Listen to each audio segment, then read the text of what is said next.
자, 오늘은 대운보기 기본, 대운보기 기초 뭐 이렇게 한번 적어봤는데요. 대운에 대한 오해들 그리고 대운이라는 거 사람들이 좀 올바르게 볼 수 있었으면 하는 마음이 좀 있어가지고 그러한 취지로 이렇게 한번 가져와 봤습니다. 대운보기 기본. 대운 그러면 우리 선생님들은 대운을 어떻게 인지하고 계십니까? 대운 내가 걸어가고 있는 계절. 네. 또요. 대빵 좋은 운. 대부분 저렇게 알고 계시죠. 대운. 나의 환경? 나의 환경. 대운은 나의 환경은 엄밀히 말하면 나의 환경은 아니에요. 하지만 좋은 개수입니다. 좀 더 디테일? 나의 환경이라기보다는 내가 현재 지나가고 있는 환경, 나의 기본적인 환경 외에 내가 현재 지나가고 있는 환경, 뭐 이렇게 생각해 주시면 돼요. 한번 좀 설명을 드리자면 대운 그러면 이렇게 사주명리학에서 10년 동안 내가 무엇을 해야 할 시간인지를 나타내는 요소다. 이렇게 이야기를 합니다. 그래서 10년 동안 내가 해야 되는 일을 알려주는 요소가 대운이에요. 뭔가 굉장히 좋은 운이다 이렇게 생각을 하시는 분들도 계신데 이게 클 대자에 이렇게 군사 군자가 있고 그거를 이렇게 보내다라고 해서 이게 흐를 운 뭐 이렇게 해석을 하거든요. 그래서 큰 흐름이라고 생각을 해주시면 돼요. 그래서 뭐 대운 그러면 내가 큰 흐름상으로 어떤 흐름을 지금 갖고 움직이고 있는가 이걸 나타내 준다라고 생각해 주시면 되고 좀 더 쉽게 직관적으로 요즘 말로 설명을 해드리자면 인큐베이터 개념이다라고 생각해 주시면 돼요. 10년간 양성되는 인큐베이터가 대운. 무슨 말이냐? 한 사람이 10년 동안 어떤 일을 해야 하는가를 나타내고 있으므로 그 일을 하면서 성장해 나가는 것을 나타내고 있기 때문에 대우는 인큐베이터 개념이다라고 생각을 해주시면 됩니다.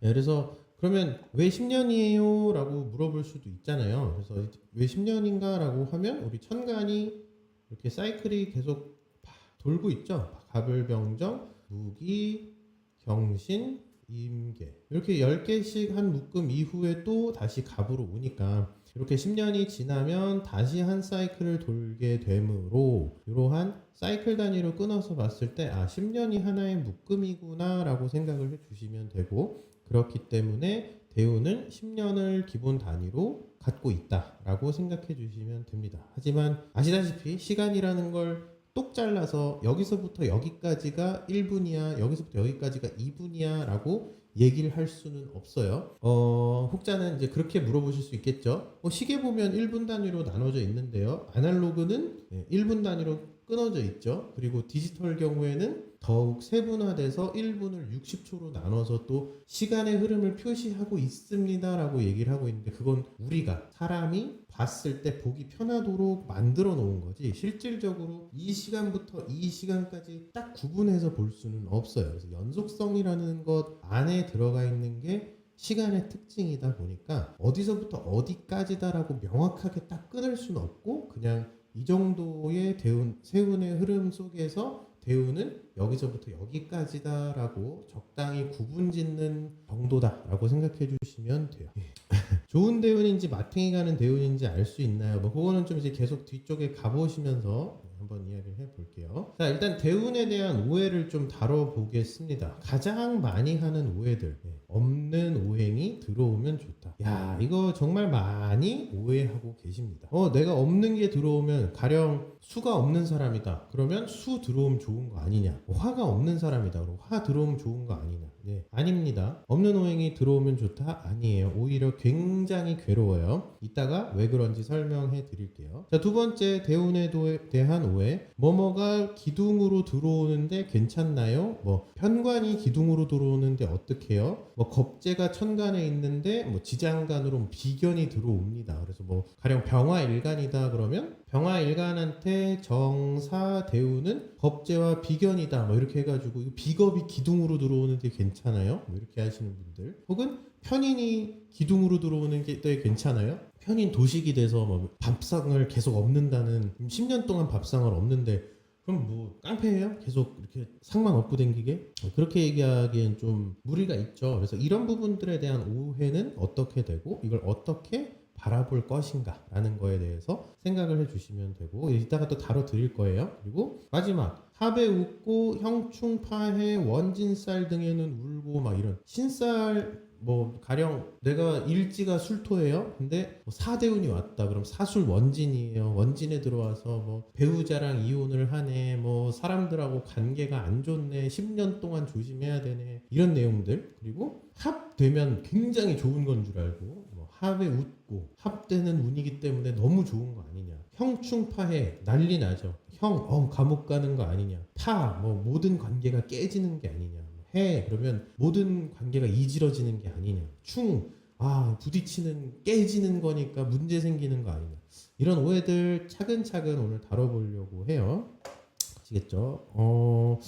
첫 번째, 없는 오행이 들어오면 좋다. 평상시 익숙하지 않던 것을 갑자기 하는 것이 좋은 일인가? 라는 걸 한번 생각해 보시면 돼요. 없는 오행이라고 하는 것은 내가 평상시에 그 오행에 대한 센스가 없다는 뜻이에요. 없는 오행? 그러면 평상시 센스가 없다. 그 오행에 대한 센스가 없다는 뜻이에요. 그러면 다시 말해서 이 없는 오행이 들어오는 시기다 라고 했을 때는 이 평상시 센스라는 걸 활용하면서 살아가는 사람으로서 없는 센스를 발휘해야 되는 상황이 왔다라고 해석을 할 수 있습니다. 그렇게 되면 사람은 결국에는 우왕좌왕하게 돼요. 왜? 우왕좌왕할 수밖에 없죠. 안 해본 걸 해야 되니까. 이게 맞나 싶은 거예요. 사람은 경험을 쌓으면서 그리고 뭔가를 해보면서 점점점 본인이 무엇을 해야 되는지를 알아가는 건데, 평상시 해본 적 없는 거에 대해서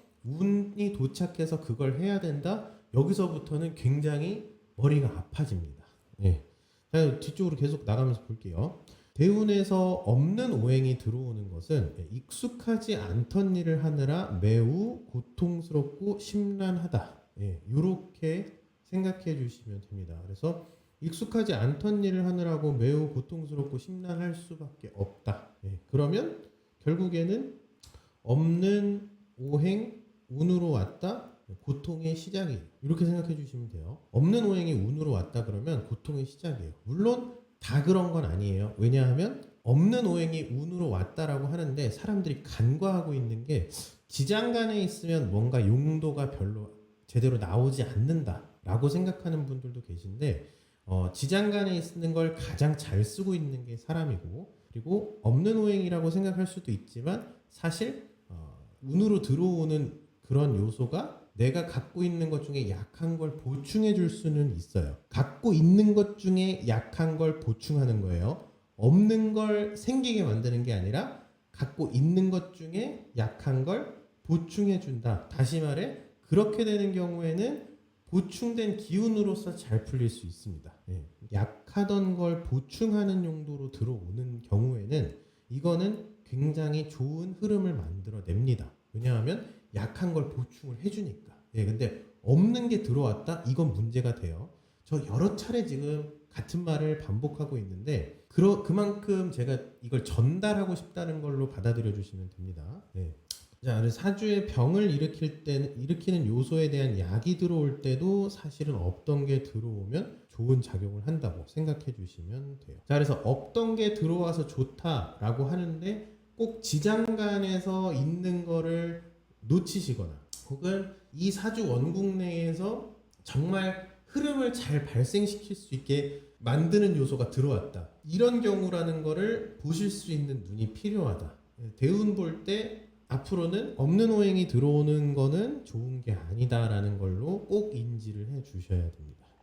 그리고 또 없던 게 들어와서 좋다고 여기는 것에 대해서는 항상 경계를 좀 하셔야 되는데, 이 없던 게 들어왔다라고 하면 원래 내 게 아니라 준비가 다 된 것을 활용하게 해줄 성분이 들어와서 좋은 것. 가령 우리 봅시다. 이렇게 항상 우리 원판으로 시작을 하죠. 그러면 여기가 동지, 여기가 하지라고 했을 때 이쪽은 동지에서 하지, 하지에서 동지 이렇게 갑니다. 그럼 여기는 유술, 해자, 월령이에요. 그러면 이때 당령 상생식의 경우에는 정무, 신임갑이 됩니다. 근데 만약에 내가 임수 빼고 갑목하고 정화, 무토, 신금이 다 있어요. 그러면 원래 내가 생활적으로 갖고 있는 태도가 갑정무신을 계속해서 뭔가 만들어내는 그런 태도를 갖고 있다고 생각을 해봅시다. 그때 만약에 여기서 임수라는 게 운으로 들어온다 그러면 만들어 놓은 걸 활용할 수 있도록 해주는 운이 들어오기 때문에 좋은 작용을 할 수는 있어요. 근데 여기서 끝나는 게 아니라 원래 내가 아는 것이 아니고 타이밍이 좋았던 것이라고 생각해 주시면 돼요. 이 임수가 들어온 경우라면, 그러면 이 임수가 빠졌다라고 하는 순간부터는 내가 알고 있는 게 아니라 타이밍이 좋았던 거기 때문에 그 효과가 사라져요. 그래서 사람들이 실수를 많이 하죠. 이 타이밍에 뭔가 좋아서 잘 되는 것 같아. 그래서 더 도전을 하다가 운에서 그게 빠지는 순간 내가 하지 않았던 것들이기 때문에 유지할 수 있는 힘이 없다고요. 그래서 결국은 다시 원상복귀가 돼요. 그래서 운이 좋았다라고 하는 건 다시 생각해보면 타이밍이 좋았다라는 걸로 이해를 해주시면 되고, 그 타이밍이라고 하는 건 결국에는 언젠간 시간은 다 하기 때문에 그 타이밍을 다 누렸다라고 하는 순간부터는 내가 내 원국에 갖고 있지 않는 한 그 타이밍은 끝나게 돼요. 그래서 내가 도전하거나 유지해오던 것들이 다 허상이 돼버립니다. 가령 저는 이제 수업 시간에 비유를 제일 많이 하는 게, 여러분들이 국어 공부를 평상시에 열심히 했다고 칩시다. 그러면 국어 시험을 보는 시간이 왔을 때 당연히 그 국어 시험은 잘 보겠죠. 수학 공부를 평상시에 열심히 한 사람은 수학 시험을 보는 시기에 수학 시험을 잘 볼 수밖에 없고, 그러면 우리가 평상시에 뭔가 열심히 한다라고 하는 것은 원국이고요. 대우는 그 열심히 평상시에 하던 걸 써먹는 타이밍이 온 거다라고 생각을 해주시면 됩니다. 이렇게 이해를 해주시면 조금 더 쉬울 거예요. 그래서 내가 원국에 어떠한 구조를 갖추고 있느냐에 따라서 그 시간을 잘 쓸 수 있느냐 없느냐가 결정이 된다라는 것을 꼭 기억해 주시면 돼요. 낄끼빠빠를 잘 해야 하는군요. 아니요. 자기 파악을 잘해야죠. 낄끼빠빠보다는 그거는 결국에는 타이밍을 잘 보겠다라는 건데, 그게 아니라 내가 뭐는 잘하고 뭐는 못하는지를 알아야 하는 게 더 우선되겠죠. 그래야지만 낄끼빠빠를 잘 할 수 있게 되는 거잖아요. 그래서 낄끼빠빠보다 더 우선되는 건 나 자신이 뭘 잘하고 뭘 못하는지, 못하는 거에 대해서는 인정을 하면 되는데 그게 안 된다고요. 사람으로서 굉장히 힘들어요. 내가 못하는 거 나 못해 그거 이렇게 얘기하기가 쉽지가 않아요. 그래서 사주에서 특히 지장간에 있는 것 약하다고 하거나 무시하는 경향이 있는데 전혀 그렇지 않습니다. 사람은 지장간을 활용하면서 살아가기 때문에 지장간이 사주 내에서 제일 중요한 요소예요. 사주에서는 지장간이 가장 중요합니다. 여러분에게 비유로 하자면 공기 같은 거예요. 매일 숨 쉬고 사니까 공기의 소중함과 중요성을 모른다라고 보통 얘기를 하죠. 지장간이 똑같은 거예요. 매일 사용하면서 사니까 그게 진짜 중요해? 라고 인식을 못할 뿐입니다. 사람이 중요하다고 생각하는 건 대체적으로 천간이에요. 왜? 본인 생각이니까. 내 생각이 중요한 거지 내가 쓰는 물건이 중요하다고 전혀 생각하지 않아요. 근데 사람은 밥을 먹어야 배고픔이 해결이 되지 배고픈 걸 해결해야겠다는 생각으로 배고픔이 해결되지는 않습니다. 그러면 물질이 더 살아가는데 중요하다라는 개념을 반드시 이해를 해 주셔야 돼요. 그리고 한 가지 더 짚고 넘어가고 싶은 게, 원국에 없는데 지장간에 있어요 이렇게 설명하는 분들이 있어요. 원국에 없는데 지장간에 있습니다. 이거는 어떤 말과 같냐면요, 밥을 안 먹었는데 배가 고파요 라고 얘기하는 거랑 똑같아요. 뭐 앞뒤가 안 맞죠? 논리적으로 맞지 않잖아요. 배가 고프면 밥을 먹으면 되는데 밥을 안 먹었는데 배가 고파요 뭐 이런 얘기 있잖아요. 원국에 없는데 지장간에 있어요. 원국 안에 이렇게 사주 팔자가 만들어지죠. 여기에 천간이라는 요소, 그리고 지지라고 하는 요소, 지장간이라고 하는 요소가 다 이 안에 있는데 이게 합쳐져서 원국이라는 거거든요. 원국에 없는데 지장간에 있어요는 말이 안 돼요. 개념을 잘못 잡으신 거예요. 원국에 지장간에 있으면 원국에 있는 겁니다. 네. 사람은 지장간을 쓰면서 살아가는 존재이기 때문에 지장간이 정말 중요한 거다라는 거를 꼭 인지를 해주셔야 돼요. 사람이 실질적으로 활용하면서 살아가는 건 지장간이다라는 거. 대운에 대한 오해 바로잡기. 뭐뭐가 기둥으로 들어오는데 괜찮나? 기둥으로 들어오면 오히려 좋을 수 있어요. 편관이 기둥으로 들어오는데 괜찮아요? 겁재가 비겁이 기둥으로 들어오는데 제 재산 다 털리는 거 아니에요?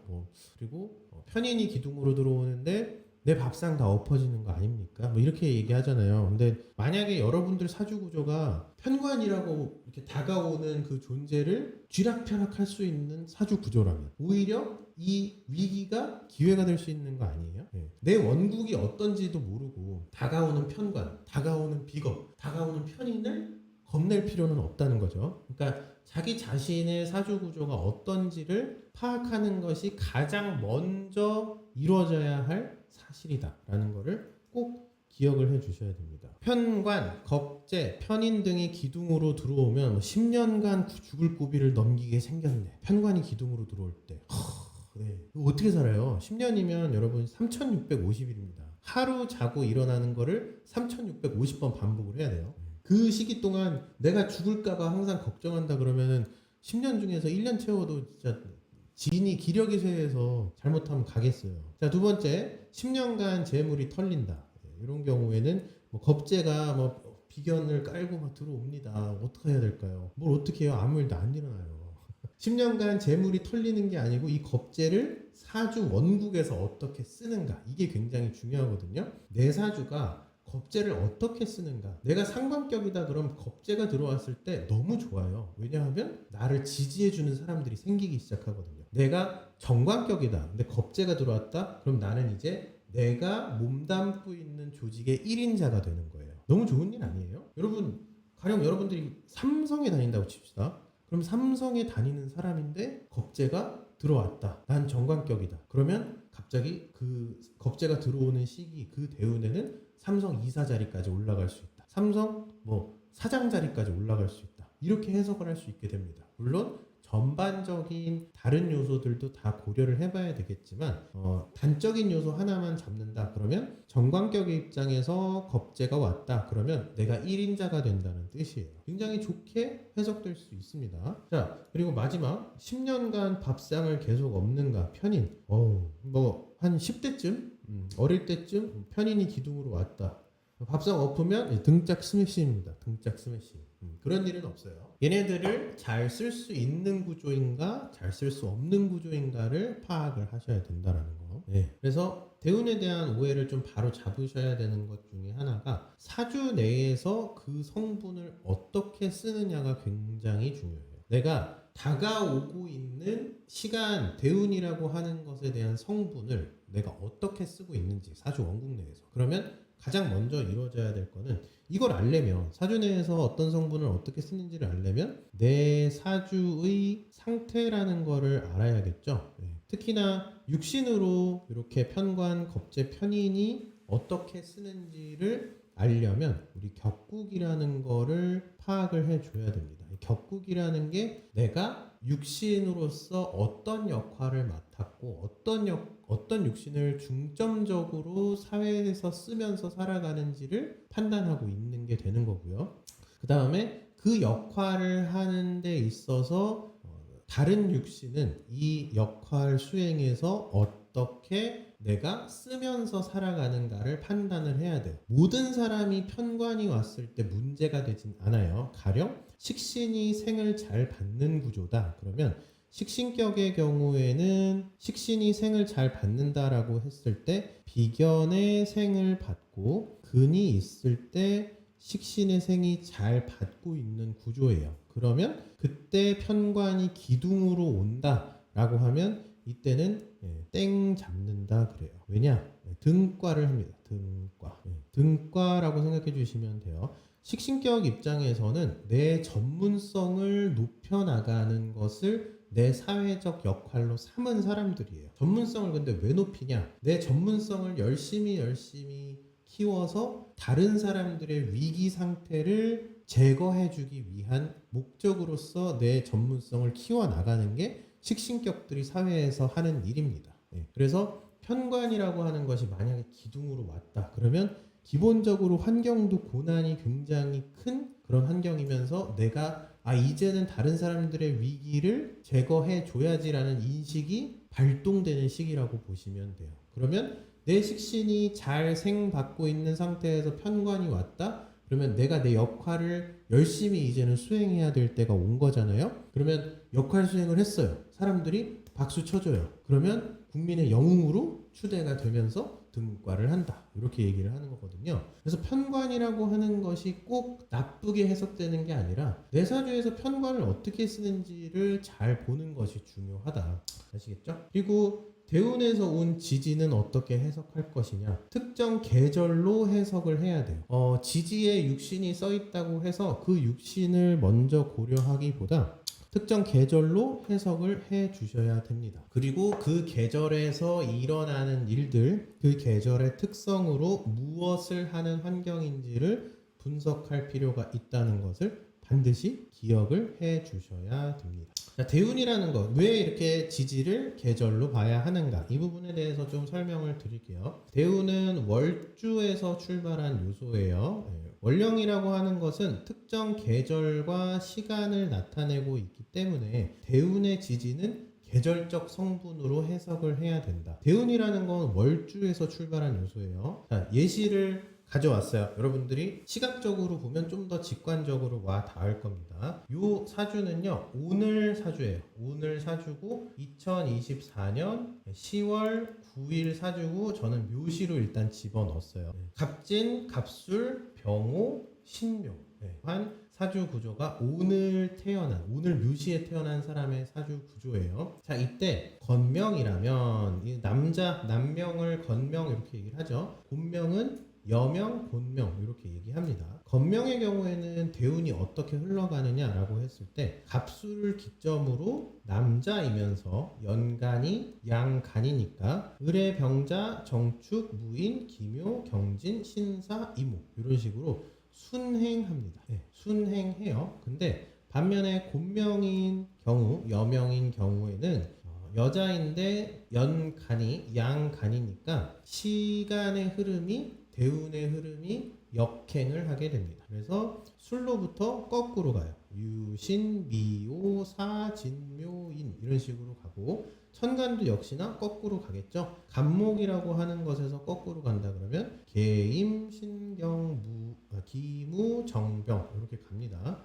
만약에 남자다 그러면 천간은 순행을 합니다. 간목으로부터 순차적으로 갑을병정 순서로 가요. 그래서 을병정, 무기, 경시, 이렇게 가요. 그래서 남명의 경우, 건명의 경우에는 오늘 태어난 사람은 순행을 하고요. 곤명의 경우에는, 여명의 경우에는 오늘 태어난 사람은 역행을 합니다. 자, 그래서 기준이 월주였죠. 그리고 월주 중에서 특히나 월지는 우리가 어떤 계절에 태어났는가를 나타내고 있으므로 대운에서의 흐름 역시나 이 계절감을 살려서 봐야 된다라고 하는 논리가 성립이 됩니다. 그렇기 때문에 우리가 해자축, 임묘진, 사오미 이렇게 갔을 때 이 사람은 겨울을 보내고 있구나, 이 사람은 봄을 보내고 있구나, 이 사람을 여름을 보내고 있구나 하면서 여기가 북방이고 여기가 동방이고 여기가 남방이고 이렇게 해석하기도 하고요. 여명의 경우에는 이쪽이 서방이고 이쪽이 남방이고 이쪽이 동방이 됩니다. 그래서 임묘진, 사오미, 신유술 각각에 대해서도 우리가 방위를 설정을 해놨으니까 갑진년, 갑술월, 병오일, 신묘시에 태어난 사람이 남방운에 오면 그러면 사오미운에 왔다는 뜻이구나 이렇게 생각해 주시면 돼요. 한편 우리가 계절에 있어서 해야 될 일은 우리 팔품이라는 거, 월령이라는 걸 바탕으로 무엇을 해야 하는지를 나눠 놨었죠. 그러니까 해야 될 일은 이렇게 나눠서 판단을 해 주시면 됩니다. 가령 순행하는 경우에는 해자 그러면은 금생수를 해야 될 시기고, 자축인묘 그랬을 때는 수생목을 해야 될 시기고, 묘진사오 그러면 목생화를 해야 될 시기고, 이렇게 이해를 해 주시면 되죠. 역행도 똑같아요. 유신미호 이 시기까지는 화생토 토생금을 해야 되는 시기고, 오사진묘 이 시기까지는 목생화를 해야 되는 시기고, 그 다음에 묘인 이 시기에는 수생목을 해야 되는 시기라는 거 우리 원령과 팔품을 안다면 이해를 하고 계실 겁니다. 예. 그래서 아까 설명드렸던 것처럼 우리가 월주로부터 출발하는 것이 대운이기 때문에 이 대운의 흐름상 내가 해야 될 일은 무엇인가는 계절에 따라서 그 요소를 놀래라 그 요소를 판단을 해 주시면 되고, 그 해야 될 일은 계절감을 바탕으로 판단을 하고 원령을 바탕으로 판단을 한다라고 생각을 해 주시면 돼요.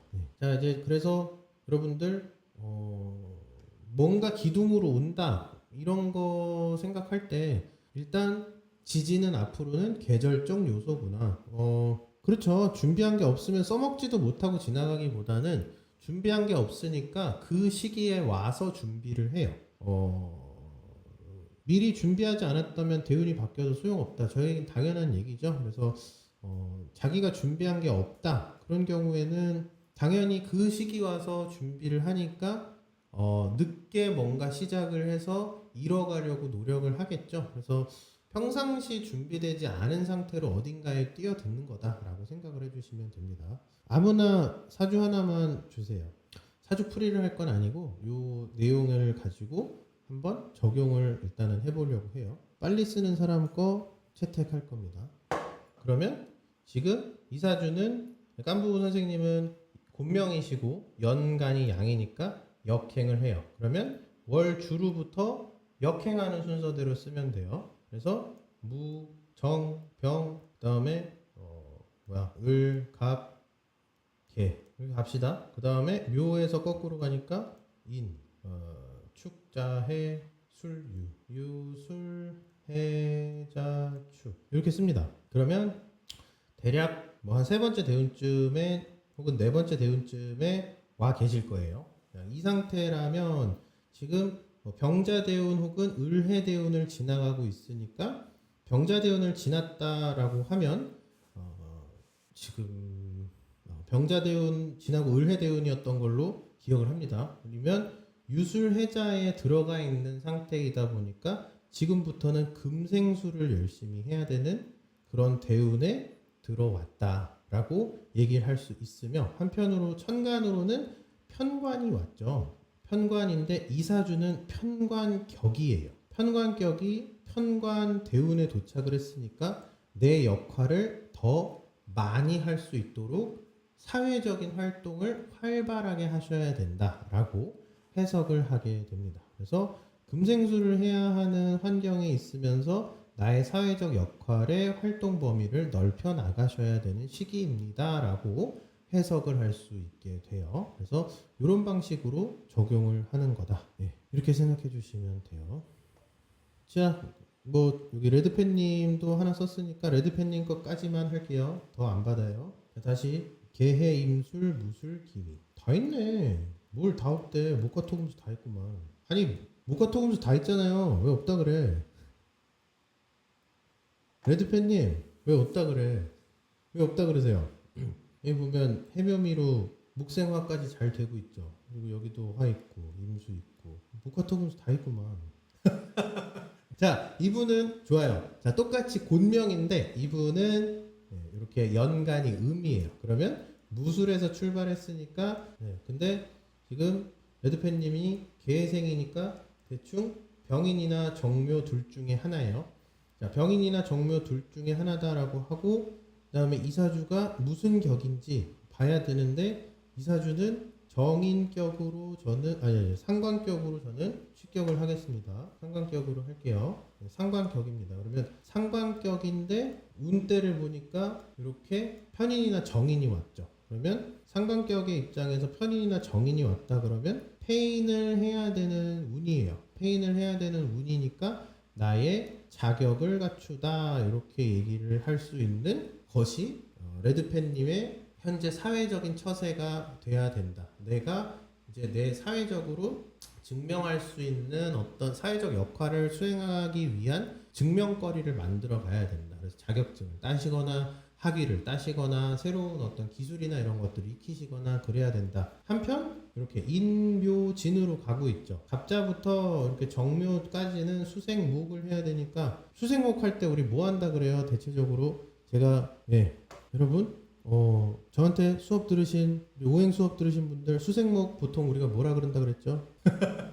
배우고 익힌다. 배우고 익힌다라고 하지만 이 사주의 경우에는 어느 정도 이제 사회적 지위나 사회적인 활동을 하고 있는 입장이다 보니까 배우고 익히기도 하지만 가르칠 수도 있죠. 그래서 뭔가 교육을 한다거나 혹은 본인이 배운다거나 이렇게 두 가지 형태로 설명을 할 수 있습니다. 그래서 사회적 역할을 하기 위한 자격을 갖춰야 되는 대운에 도착하기도 했으며 한편으로 남들을 교육시키거나 혹은 본인이 직접적으로 뭔가를 배워야 되는 시기를 지나가고 있어요 라고 대운적으로 설명을 할 수 있겠죠. 근데 이 시기에 그러면 수생목을 어떻게 원국에서 하고 있는가를 잘 본다면 이 사주는 개갑과 개을의 형태로 수생목을 하고 있어요. 그리고 임갑과 임을의 형태로도 수생목을 하고 있어요. 그래서 사실 이 사주는 뭔가 열심히 학습도 하고 전문적인 것도 학습하고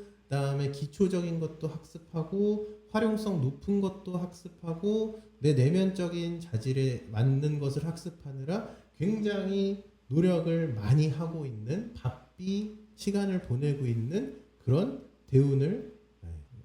대운이 흐르고 있다. 이렇게 설명할 수 있습니다. 이런 식으로 보는 거예요. 지지는 계절로 본다. 계절적으로 내가 뭘 해야 될지를 판단하는 요소가 지지로 나온다. 그리고 천간에 있는 것으로서 내가 오행적인 측면 그리고 육신적인 측면으로 뭘 중점적으로 하고 사회적으로는 무엇을 원령적으로는 무엇을 중점적으로 해야 하는가 이러한 것들로 대운을 설명할 수 있다. 예하. 자 마지막 세 번째 합에 웃고 형충파에 원질살 등에 울고 자 누구나 네 번째 대운은 삼합의 요소가 와요. 자 한번 볼까요?